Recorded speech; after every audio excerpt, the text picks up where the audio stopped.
প্রায় ৩ বছরের অপেক্ষা, ইনজুরির সাথে লড়াই আর বুক ভরা সংশয় সবকিছুকে একপাশে সরিয়ে অবশেষে সেলেসাওদের জার্সিতে ফিরলেন নেইমার জুনিয়র।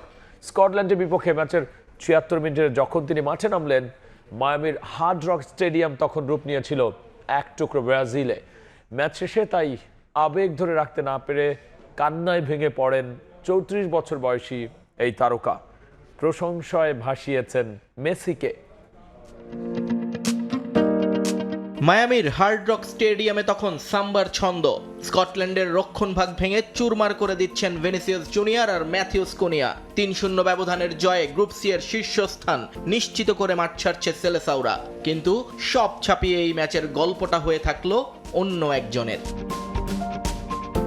ম্যাচের ঘড়িতে তখন ৭৬ মিনিট। ফোর্থ অফিসিয়াল সাবস্টিটিউশনের বোর্ডটা তুলতেই পুরো স্টেডিয়াম এক ঝটকায় দাঁড়িয়ে গেল।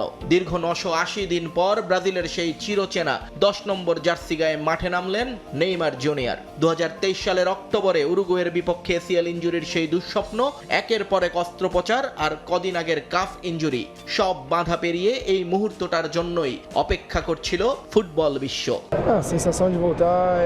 ফিরতে পেরে দারুণ লাগছে। আমি সত্যি খুব আনন্দিত। আসলে আমি বেশ আবেগপ্রবণ হয়ে পড়েছি। রেফারির শেষ বাঁশি বাজার পর আমি শুধু আমার পরিবারের দিকে তাকাচ্ছিলাম। সবাই জানে এটা কতটা কঠিন একটা লড়াই ছিল। তারা খুব কাছ থেকে আমার কষ্টটা দেখেছে। জাতীয় দলের হয়ে আরও একটা বিশ্বকাপ খেলাটাই ছিল আমাদের লক্ষ্য, আর আমি সেটা পেরেছি। মাঠে কাটানো ১৪ মিনিটে নেইমারের প্রতিটা টাচেই গ্যালারি থেকে এসেছে চিৎকার। আর ম্যাচ শেষের বাঁশি বাজতেই ক্যামেরা যখন তার উপর জুম করলো, দেখা গেল এক অন্যরকম দৃশ্য। আবেগের বাঁধ ভেঙে চোখের জল মুছছেন ৩৪ বছর বয়সী তারকা। কার্লোর আস্থার প্রতিদান দিয়ে নেইমার জানালেন তিনি এখন পুরোপুরি প্রস্তুত। শারীরিকভাবে আমি এখন বেশ ভালো আছি। গত কয়েকটা দিন খুব পরিশ্রম করেছি। প্রায় ৩০ দিনের মতো আমি মাঠের বাইরে ছিলাম, যার মধ্যে ২৫ দিনই কেটেছে ফিটনেস নিয়ে কাজ করতে। তাই আমি ভালো শেপে আছি। অবশ্যই আমি আরো বেশি সময় মাঠে খেলতে চাই, তবে সেটা কোচের সিদ্ধান্তের ওপর নির্ভর করছে। মেসি মাঠে দুর্দান্ত, মাঠের বাইরেও সে দারুণ একজন মানুষ। সে আমার খুব কাছের বন্ধু। সে জানে আমি তাকে কতটা ভালোবাসি এবং পছন্দ করি। টিনেজার থেকে ৩৪ বছরের অভিজ্ঞ সেনানী নেইমারের ক্যারিয়ারে চোটের আঘাত হয়তো অনেক প্রাপ্তি কেড়ে নিয়েছে, কিন্তু কেড়ে নিতে পারেনি তার ফুটবল সত্তাকে। কিংবদন্তিদের মঞ্চে নিজের জায়গাটা আরো উঁচুতে নিয়ে যেতে নেইমার ফিরেছেন আর জানিয়েছেন তিনি ফুরিয়ে যাননি।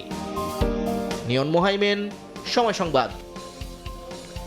Quite a game. It'll be a free kick.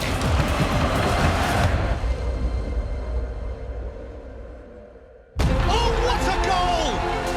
And emotion overflows.